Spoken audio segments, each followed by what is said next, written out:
할렐루야. 아멘. 감사합니다. 앞에 뭐라고 써져 있죠? 하나님의 말씀은 하나님이다. 자, 계속해서 같은 주제로 여러분들에게 말씀을 전하고 있습니다. 오늘 말씀의 주제는 하나님의 말씀을 들을 때 어린아이처럼 순수해야 한다. 다 같이 한번 따라해 보겠습니다. 하나님 말씀을 들을 때에 어린아이처럼 순수해야 한다. 하나님 말씀 들을 때 어린아이처럼 순수해야 합니다. 제가 지난 3달간 하나님 말씀을 계속해서 들었는데 같은 주제로 하나님 말씀을 들었습니다. 말씀은 하나님이다. 그래서 요한복음 1장 1절에 계속해서 같은 말씀 반복하고 있습니다. 태초에 말씀이 계시니라. 이 말씀이 하나님과 함께 계셨으니 이 말씀은 곧 하나님이시다. 우리가 하나님과 어떻게 교제한다고요? 성경책을 펴서 읽을 때 하나님과 교제할 수 있습니다. 하나님 저 멀리 계신 하나님 아니시고 저 하늘에 계신 하나님 아니시고 어딘가에 계신 하나님 아니시고 우리가 성경책을 펴서 읽을 때 하나님과 교제할 수 있을 줄로 믿습니다. 한 유명하신 연예인이 최근에 간증을 한 것을 들었습니다. 평생의 신앙생활하면서 주님, 제가 주님 음성 한 번만 들으면 제가 확신 가지고서 신앙생활 할 수 있을 텐데요. 제가 주님 음성 한 번만 들으면 주님 아버지 안에서 확신 가지고서 신앙생활 할 수 있을 텐데요. 근데 여러분들에게 제가 가장 커다란 비밀을 알려드렸습니다. 하나님의 말씀이 곧 하나님이시다. 음성 듣지 못해도 하나님을 내가 눈으로 만나지 못해도 하나님의 손을 내가 잡지 못해도 하나님의 말씀을 읽을 때 하나님과 교제하는 줄로 믿습니다. 하나님의 말씀이 곧 하나님이시기 때문에 하나님과 말씀을 통해서 교제할 수 있습니다. 요한복음 14장 18절 이런 말씀이 있습니다. 내가 너희를 고아와 같이 내버려두지 아니하고 너희에게 오리라. 하나님 우리를 고아와 같이 버려두지 않습니다. 우리의 모든 어려운 것 알고 계십니다. 우리가 공부 가운데, 우리가 가정 가운데, 우리가 어려운 것, 힘들어하는 것 다 알고 계십니다. 왜? 우리를 고아와 같이 버려두지 아니하시는 하나님이기 때문에. 오늘 간증에서도 말씀하셨습니다. 어디를 가든지 무엇을 하든지 하나님께서 나와 함께 하신 거에 집중하는 것, 우리가 그런 신앙생활 돼야 될 줄 믿습니다. 하나님 우리를 고아와 같이 버려두지 아니하십니다. 두 번째는 육신이 되신 말씀은 예수님입니다. 하나님 우리가 말씀을 통해서 만날 수 있다면 2000년 전에 예수님께서 이 땅에 오셔서 말씀이 육신이 되어 우리 가운데 찾아와 주셨습니다. 말씀이 육신이 되어 우리 가운데 거하심에 따라서 해보겠습니다. 말씀이 육신이 되어 우리 가운데 거하심에 우리가 그의 영광을 보니 우리의 아버지의 독생자의 영광이요 은혜와 진리가 충만하더라. 2000년 전에 우리에게 오신 예수님께서 말씀이 육신이 되셨습니다. 예수님께서 말씀이 육신이 되어서 우리 가운데 오셨습니다. 예수님께서 우리 가운데 오셔서 가장 먼저 하신 일이 무엇일까요? 회개하라고 하셨죠. 무엇을 회개할까요? 율법을 완전하게 하러 오셨습니다. 율법을 폐하러 온 것이 아니라 율법 다 필요 없다고 말하러 오신 게 아니라 율법을 완전하게 하러 오셨습니다. 할렐루야.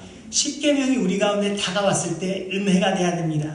하나님 말씀 우리 가운데 다가왔을 때 은혜가 돼야 됩니다. 왜? 율법을 폐하러 온 게 아니라 하나님의 율법을 완전하게 하러 오셨기 때문에 율법이 완전하게 우리 가운데 다가오면 우리는 무엇을 고백할 수 있을까요? 주님, 나는 죄인입니다. 하나님, 나는 죄인입니다. 주님 말씀에 비추어 봤을 때 나는 죄인입니다. 하나님만 섬기라고 주님 아버지께서 말씀하셨는데 주님만 섬기지 못하는 나의 신앙생활을 바라보게 됩니다. 하나님 아버지께서 거짓말하지 말라고 하셨는데 매 순간, 매 상황 가운데 거짓말하는 나의 모습을 바라보게 된 주님, 나는 죄인입니다. 하나님 아버지의 율법의 말씀을 통해서 내가 죄인이라는 사실을 고백하는 여러분 되기를 간절히 소망합니다. 죄인이라고 고백할 수 있어야지 십자가의 은혜가 나의 신앙 가운데 다가올 수 있는 것입니다. 내가 죄인이 아니라면 십자가의 은혜가 아무런 필요가 없습니다. 왜? 내가 죄인이 아닌데 십자가의 은혜가 왜 필요합니까? 그런데 내가 죄인이기 때문에 예수 그리스도께서 나를 위해서 십자가에 못 박히시고 피 흘리시고 살 찢기셔서 나를 구원하신 은혜를 받아들일 수 있는 것입니다. 십자가의 은혜를 받아들일 때 내가 주님 아버지 앞에 죄인이라고 고백하는 여러분 되기를 간절히 소망합니다. 그것이 하나님의 은혜입니다. 하나님 아버지께서 그것을 우리에게 은혜로 주셨습니다. 내가 죄인이라고 고백할 때 하나님 아버지 앞에서 은혜 받을 수 있습니다. 내가 죄인이라고 고백할 수 없다면 은혜 받을 수 없습니다. 그러나 내가 죄인이라고 확실하게 고백할 때 하나님 아버지의 은혜를 충만하게 누리는 여러분 되기를 간절히 소망합니다. 세 번째는 말씀으로 약속하신 보혜사 성령님을 우리에게 보내주셨습니다. 요한복음 14장 16절 내가 아버지께 구하겠으니 또 다른 보혜사를 너희에게 주사 또 다른 보혜사를 너희에게 주사 영원토록 너희와 함께 있게 하리니. 할렐루야. 하나님께서 우리에게 보혜사 성령님 보내주실 때 잠시 잠깐 보내주신 보혜사 성령님 아닙니다. 일주일 동안 보내주신 보혜사 성령님 아닙니다. 어려운 상황에서만 보내주신 보혜사 성령님 아닙니다. 영원토록 우리와 함께하게 하신 하나님의 은혜라고 우리가 고백할 수 있기를 소망합니다. 다 같이 따라해 봅시다. 영원하신 보혜사 성령님이 우리와 영원토록 함께 하십니다. 영원하신 보혜사 성령님이 영원토록 우리와 함께 하십니다. 성령님께서 우리에게 주시는 첫 번째 은혜입니다. 두 번째 은혜는 선택의 길에서 말씀을 기억나게 하십니다. 보혜사 곧 아버지께서 내 이름으로 보내실 성령, 그가 아버지께서 모든 것을 가르치시고 내가 너희에게 말한 모든 것을 생각나게 하리라. 모든 것을 생각나게 하리라. 우리가 신앙생활 가운데, 가정 가운데, 공부 가운데, 어떠한 상황 가운데서도 하나님의 말씀을 기억나게 하시는 분이 하나님입니다. 왜? 우리가 잘못된 길로 빠지지 않도록 우리를 인도해 주시는 하나님이기 때문에 우리가 진리의 길을 걸어가면서 주님 아버지의 말씀대로 살아가길 원하시는 분이 성령님이기 때문에, 그래서 성령님께서 우리에게 말씀을 기억나게 하신다는 분임을 우리가 입술로 고백하기를 소망합니다. 세 번째입니다. 평안을 주십니다. 성령님 우리에게 평안 주시는 분입니다. 우리에게 걱정 주시는 분 전혀 아니에요. 우리에게 근심 주시는 분 전혀 아니에요. 우리에게 평안 주시는 분이라고 우리가 고백하기를 소망합니다. 하나님 우리에게 평안 주시는 분입니다. 자, 여러분들에게 율법에 대해서 계속해서 이야기하고 있습니다. 십계명에 대해서 계속해서 이야기하고 있습니다. 근데 그 십계명이 우리를 근심 가운데 가게 하는 것이 아니라, 십계명이 우리를 어렵게 하게 하는 것이 아니라, 십계명이 우리를 평안 가운데 인도하여 주시는 성령님의 말씀을 따라서 우리가 신앙생활 하게 될 줄로 믿습니다. 성령님 우리에게 평안 주시는 분입니다. 우리가 공부할 때도 근심과 걱정 가운데 있는 것이 아니라 우리가 평안 가운데 공부하게 되기를 소망합니다.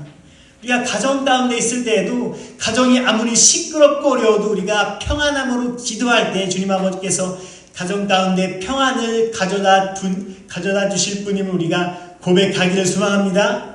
우리가 꿈과 비전을 생각하며 기도할 때 근심과 걱정으로 어려워하는 것이 아니라 평안 가져다 주시면서 우리 하나님의 비전이다, 우리는 예수님의 꿈이다, 비전이다 생각하게 하시고 평안을 우리에게 가져다 주시는 하나님을 우리가 고백하기를 소망합니다. 말씀은 하나님이고 말씀이 육신이 되어 우리에게 2000년 전에 다가오신 분이 예수님이고 영원토록 우리와 함께 하신 분이 성령 하나님입니다. 우리가 하나님 아버지 앞에서 기쁨과 감사함으로 예배 드릴 수 있게 되기를 소망합니다. 하나님의 말씀을 받는 자세입니다. 하나님의 말씀 받는 자세입니다. 첫 번째 다 같이 한번 따라해 보겠습니다. 지금 내게 하시는 말씀으로 받아들여야 됩니다. 지금 내게 하신 말씀으로 받아들여야 됩니다. 다른 사람 아니에요. 저 사람 아니에요. 그 사람이 이 말씀을 듣고 좀 변했으면 좋겠다? 아니에요. 하나님의 말씀은 지금 나에게 주시는 하나님의 말씀인 줄로 믿습니다. 왜? 너희에게 머리털까지 다 세신 바 되었으니. 마태복음 10장 30절에 이렇게 말씀하십니다. 우리의 모든 머리카락까지 다 세신 바 되었으니, 우리의 모든 머리카락이 몇 개인지도 아시고, 우리가 어떻게 살아가시는지도 아시고, 우리가 어떤 걱정 가지고 사는지도 아시고, 우리가 어떤 염려 가지고 사는지도 아시고, 하나님 아버지는 우리의 모든 것을 아시는 하나님입니다. 우리가 하나님 아버지 앞에서 신앙생활 할 때 우리에게 주시는 말씀이 지금 나에게 주시는 말씀이라고 우리가 고백할 수 있기를 소망합니다. 다른 사람 아닙니다. 저 사람 아닙니다. 다 같이 고백해 보겠습니다. 지금 나에게 주시는 말씀입니다. 우리에게 가장 필요한 말씀을 우리에게 주시는 거예요. 지금 나에게 주시는 말씀이 나에게 가장 필요한 말씀이고 우리 가운데 심겨진 말씀이 우리에게 심겨진 말씀으로 끝나는 것이 아니라 30배, 60배, 100배의 결실을 맺어서 우리가 하나님 아버지 안에서 꿈과 비전이 있는 신앙생활을 하기를 소망합니다. 우리의 모든 상황을 다 아시는 분이 하나님이십니다. 두 번째는 사모함으로 말씀을 받아야 합니다. 우리가 말씀 받을 때 갈급함으로 받아야 됩니다. 우리가 말씀 받을 때 사모함으로 받아야 됩니다. 이 말씀 가치 없는 말씀이야. 이 말씀 필요 없는 말씀이야. 이것이 아니라 사모하고 갈급함으로 받을 때 우리에게 하나님 아버지께서 역사하여 주실 줄로 믿습니다. 시편 42편 1절 하나님이여 사슴이 시냇물을 찾기에 갈급함같이 내 영혼이 주를 찾기에 갈급하니이다. 우리가 이와 같은 신앙생활을 하기를 소망합니다. 하나님 아버지의 말씀을 갈급함으로 받을 때 하나님 아버지의 말씀을 사모함으로 받을 때 하나님 아버지의 말씀의 능력이 우리 가운데 다가와서 우리가 어떤 상황에서도 말씀의 능력대로 신앙생활하는 우리들 되기를 간절히 소망합니다. 내가 이제까지는 조금 부족할지라도 내가 이제까지는 뭔가 체력이 약하고 내가 이제까지는 하나님 아버지 앞에 영광을 올려드리는 사람이 되지 못하였을지라도 하나님 아버지의 말씀을 사모함으로 받는 사람은 하나님 아버지의 말씀의 능력대로 살아갈 줄로 믿습니다. 그래서 로마서 8장 6절 이런 말씀 주셨습니다. 육신의 생각은 사망이며 영의 생각은 생명과 평안이니라. 우리가 육신의 생각할 때 계속해서 무너집니다. 왜? 육신의 생각은 사망입니다. 그러나 영의 생각은 생명과 평안인 줄로 믿습니다. 하나님 아버지의 말씀 우리 가운데 다가올 때 우리가 생명으로 고백하기를 소망합니다. 하나님 아버지의 말씀 우리 가운데 다가올 때 평안으로 고백하는 여러분 되기를 간절히 소망합니다. 세 번째입니다. 귀하게 받아야 합니다. 우리 다 같이 고백하겠습니다. 귀하게 받아야 합니다. 하나님 아버지의 말씀을 귀하게 받아야 합니다. 하나님 아버지의 말씀 값어치 없는 것 전혀 아니에요. 왜? 우리에게 말씀 주실 때 우리에게 꿈과 비전을 가지고 주셨습니다. 우리가 사망 가운데 있었던 지난 시간들을 다 뒤로 한 채 우리가 하나님 아버지의 말씀 받았을 때 우리가 꿈과 비전을 가지고서 우리가 꿈과 비전을 우리가 생각하고 그것을 이뤄내는 하나님 아버지의 자녀들로 만들어 주셨습니다. 그래서 우리가 말씀 받을 때 귀하게 받아야 되는 줄로 믿습니다. 고넬료의 겸손 다들 기억하고 계시죠? 마침 베드로가 들어올 때 고넬료가 발 앞에 엎드려 절하니 우리가 말씀 들을 때 이러한 자세로 받아들이기 소망합니다. 우리가 말씀 받을 때 우리가 말씀 들을 때 당연히 주일날 주시는 말씀 우리가 매일 읽을 수 있는 성경 말씀 이런 수준에서 멈추는 것이 아니라 하나님 아버지의 말씀이 귀하다고 고백하는 여러분 되기를 간절히 소망합니다. 귀하다고 고백하는 하나님 말씀 우리 가운데 30배, 60배, 100배의 결실로 자라나서 여러분들의 비전의 걸음이 되고 비전의 희망이 되기를 간절히 소망합니다. 하나님 아버지의 말씀을 우리가 겸손하게 받아야 합니다. 우리가 발 앞에 엎드려 하나님 아버지의 말씀을 받는 것처럼 우리가 겸손하게 받아야 합니다. 하나님 아버지께서 가장 미워하시는 것은 무엇일까요? 교만한 것입니다. 하나님 아버지께서 가장 미워하시는 것 거만한 것입니다. 그래서 하나님 아버지께서 우리에게 말씀 주셨습니다. 교만은 패망의 선봉이요 거만한 마음은 넘어짐의 앞잡이니라. 우리가 하나님 말씀을 들을 때 겸손하게 받기를 소망합니다. 우리가 삶 속에서 살아갈 때 교만하고 거만하게 살아가는 것이 아니라 주님 내가 주님 아버지의 말씀 앞에서 겸손하게 살아가겠습니다. 내가 다 할 수 있다고 이야기하는 것이 아니라 나의 자랑 이야기하는 것이 아니라 나의 생각 이야기하는 것이 아니라 겸손함으로 하나님 아버지의 말씀을 들을 때 아버지의 말씀이 나의 능력이 되어서 아버지의 말씀의 능력에 힘입어서 살아가는 겸손한 아버지의 자녀가 되기를 간절히 소망합니다. 3장 14절엔 이런 말씀을 주셨으면 잠언 3장 14절 진실로 거만한 자를 비웃으시며 겸손한 자에게 은혜를 베푸시나니. 하나님 아버지는 거만한 자에게 은혜를 베푸시지 않습니다. 그런 하나님 아버지는 겸손한 자에게 은혜를 베푸시는 줄로 믿습니다. 하나님 아버지 겸손한 자를 사랑하세요. 왜? 나는 할 수 없습니다. 나는 부족합니다라고 고백하는 그 겸손한 자를 하나님 아버지께서 간절하게 찾고 있는 것입니다. 왜? 교만한 자를 미워하시기 때문에, 거만한 자를 미워하시기 때문에 내가 할 수 있다고 고백하는 사람이 아니라 주님 나는 아무것도 할 수 없습니다. 주님 아버지께서 나와 함께 하여 주셔서 겸손하게 나아가기를 소망합니다라고 고백하는 그 한 사람을 찾고 있다는 것을 우리가 심령 가운데 잘 새길 수 있기를 간절히 소망합니다. 순수한 어린아이는 부끄럽지 않습니다. 오늘 순수한 어린아이에 대해서 말씀 나눌 때 순수한 어린아이의 신앙이 우리 심령 가운데 새겨져서 순수한 신앙생활하고 순수하게 말씀을 듣고 순수하게 신앙생활하는 여러분 되기를 간절히 소망합니다. 세상에서는 무시받는 요소가 세 가지 있습니다. 첫 번째, 못 배운 사람입니다. 두 번째, 못 가진 사람입니다. 세 번째, 몸과 마음이 연약한 사람입니다. 어쩔 수 없어요. 세상에서는 못 배운 사람 무시당해요. 못 가진 사람 무시당해요. 몸과 마음이 연약한 사람 무시당해요. 이것이 세상의 법칙입니다. 그래서 우리가 열심히 공부하잖아요. 그래서 우리가 학사학위를 따고 석사학위를 따고 박사학위를 받기 위해서 우리가 열심히 공부하시는 거잖아요. 우리가 무시받지 않기 위해서, 우리가 하나님의 영광 올려드리기 이전에 우리가 무시받지 않기 위해서, 이것이 세상의 법칙이고 세상의 기준입니다. 그리고 우리가 못 가지지 않기 위해서 열심히 살아갑니다. 좋은 직업 갖기 위해서 노력하고, 좋은 집 갖기 위해서 노력하고, 좋은 차 갖기 위해서 노력하고, 그것에서 끝나는 것이 아니라 우리가 좋은 주식 갖기 위해서 열심히 일을 하고, 좋은 부동산 갖기 위해서 열심히 일을 하고, 못 가진 사람은 세상에서 무시당하기 때문에, 그리고 연약한 사람도 세상에서 무시당한다고 제가 이야기 드렸습니다.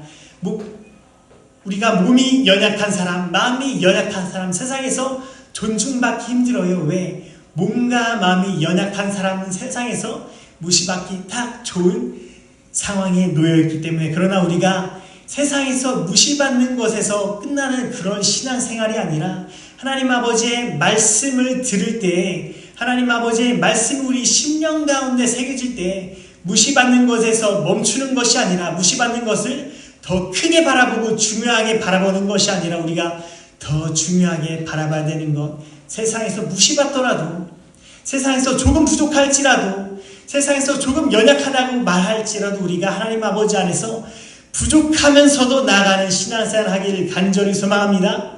나는 부족해서 주님 아버지 앞에 나가서 주님 내가 이것이 부족하니 주님 채워주세요. 주님 내가 공부 가운데 지혜가 부족하고 지식이 부족하고 공부할 수 있는 체력이 부족하니 주님 아버지 채워주세요. 왜? 어린아이는 부끄러워하지 않는다는 특징을 가지고 있습니다. 우리가 세상 가운데 나가서는 부끄러움을 여기고 부끄러움을 여겨서 계속해서 숨기고 감추는 경향이 있는가 반면에 하나님 아버지 앞에 나가서 부끄러움을 숨기는 것이 아니라 주님 내가 이것이 부족합니다. 주님 내가 이것이 모자랍니다. 주님 내가 이것이 채워져야 됩니다. 이렇게 고백하는 여러분 되기를 간절히 소망합니다. 하나님 아버지께서 우리의 부족함을 채워주시는 분입니다. 우리의 부끄러움을 책망하시는 분이 아니라 우리의 부끄러움의 허물을 덮어주시는 분이고, 우리의 부끄러움 허물을 다 까발리시는 분이 아닌 하나님은 우리의 부끄러움의 허물을 다 덮어주시고 용서하여 주시고 가장 좋은 것으로 채워주시는 분이며, 우리가 고백하기로는 하나님 아버지께서 우리의 부끄러움을 덮어주시는 분이라 우리가 고백할 수 있기를 간절히 소망합니다. 고린도전서 1장 26절부터 이런 말씀이 있습니다. 너희의 부르심을 보라. 육체를 따라 지혜로운 자가 많지 아니하며 능한 자가 많지 아니하며 문벌 좋은 자가 많지 아니하도다. 하나님 아버지 앞에서 뭔가 자랑할 수 있는 것들이 하나도 없는 사람을 하나님 아버지께서 가장 많이 부르셨습니다. 하나님께서 세상에 미련한 것들을 택하사 지혜로운 사람을 택하셨나요? 아니에요. 미련한 것들을 택하셨습니다. 미련한 것들을 택하사 지혜로운 자들을 부끄럽게 하려 하시고, 세상에 약한 것들을 택하사 강한 것들을 부끄럽게 하려 하시며, 28절 또 이런 말씀이 있습니다. 하나님께서 세상에 천한 것들과 멸시받는 것들과 없는 것들을 택하사 있는 것들을 폐하려 하시나니. 하나님 아버지 우리를 부르셨을 때 있어서 부르신 거 아닙니다. 잘나서 부르신 거 아닙니다. 뭔가 멋있어서 부르신 거 아닙니다. 자랑할 것이 있어서 부른 것이 아닙니다. 왜? 아무 육체도 하나님 앞에서 자랑하지 못하게 하려 하십니다. 이렇게 말씀하셨기 때문에 우리가 뭔가 부족한 것이 있어도 부끄러움으로 끝내는 것이 아니라 주님, 내가 이것이 부족하니 주님 아버지 채워주세요. 주님, 간절히 기도합니다. 주님, 내가 이것이 연약합니다. 주님, 내가 공부할 수 있는 지혜가 연약할 수도 있고, 주님, 내가 공부할 수 있는 체력이 연약할 수도 있고, 주님, 내가 스트레스 가운데 연약할 수 있습니다. 그러나 주님, 아버지 앞에 고백하기로 내가 이것을 부끄럽게 여기는 것이 아니라 주님 아버지께서 이것들을 가장 강한 것으로 채워주시기를 믿습니다라고 고백하는 여러분 되기를 간절히 소망합니다. 어린아이는 부끄러움을 타지 않습니다. 여러분들도 하나님 아버지 앞에서 부끄럽다고 고백하는 것이 아니라 주님 아버지 채워주시는 하나님이심을 우리가 믿음으로 고백하기를 간절히 소망합니다. 두 번째는 순수한 어린아이는 말씀에 기대감을 갖습니다. 신방을 해보거나 상담을 해보거나 하면은 두 가지 경향을 나눕니다. 첫 번째, 축복해줬어요. 공부 잘할 거예요. 성적 잘 나올 거예요. 주님 아버지께서 축복해 주실 거예요. 하나님 아버지의 감동을 통해서 이야기를 전해주면은 한 부류는 이렇게 대답합니다. 그렇겠죠. 아니라고 말 안 한다면 그렇겠죠. 그럴 거예요. 그러나 신령과 진정으로 그 축복의 말을 받아들이지 않는 사람이 있는가 반면에 잘 될 거예요. 하나님 아버지의 은혜가 충만할 거예요. 하나님 아버지의 은혜와 능력이 충만해서 공부 가운데, 가정 가운데 그 능력의 말씀대로 살아갈 거예요. 축복해주면은 전사님 감사합니다. 하나님의 말씀대로 내가 살아가기 소망합니다. 진심으로 신령과 진정으로 받아들이는 사람이 있습니다. 여러분 어떤 신앙생활을 하고 있습니까? 하나님 아버지의 말씀을 어떻게 받아들이고 있습니까? 순수한 어린아이는 하나님 아버지의 말씀을 기대감을 가지고서 받아들입니다. 하나님 아버지의 말씀을 받을 때 내가 어떤 삶을 살게 될까? 하나님 아버지의 말씀을 받을 때 나에게 어떤 비전을 품고 내가 공부하게 될까? 하나님 아버지의 말씀을 받아들일 때 우리의 가정이 얼마나 더 화목해지고 하나님 아버지 안에서 묶인 소망의 가정으로 변화될까? 여러분 다들 후자의 신앙생활 하기를 간절히 소망합니다. 우리가 신앙생활 할 때 영적인 상상력이 있어야 되고 하나님 아버지의 말씀을 들을 때 주님 아버지께서 나를 축복하여 주시는 말씀이라고 받아들여야 됩니다. 왜? 그것이 순수한 어린아이의 신앙입니다. 순수한 어린아이는 축복해 줄 때 받아들입니다. 너를 기대한다, 기대해 줄 때 받아들입니다. 그러나 순수하지 않는 다 큰 어린애 신앙들은 말씀을 받아들이지 못한 축복을 받아들이지 못합니다. 그러나 우리가 하나님 아버지의 말씀을 받아들이고 축복을 받아들여서 기대감 있는 신앙생활을 하기를 예수님의 이름으로 간절히 소망합니다. 순수한 하나님의 말씀을 받아들인 어린아이처럼 신앙생활할 때 하나님 아버지께서 가장 복된 길로 인도하여 주시는 줄로 믿습니다. 기도하겠습니다.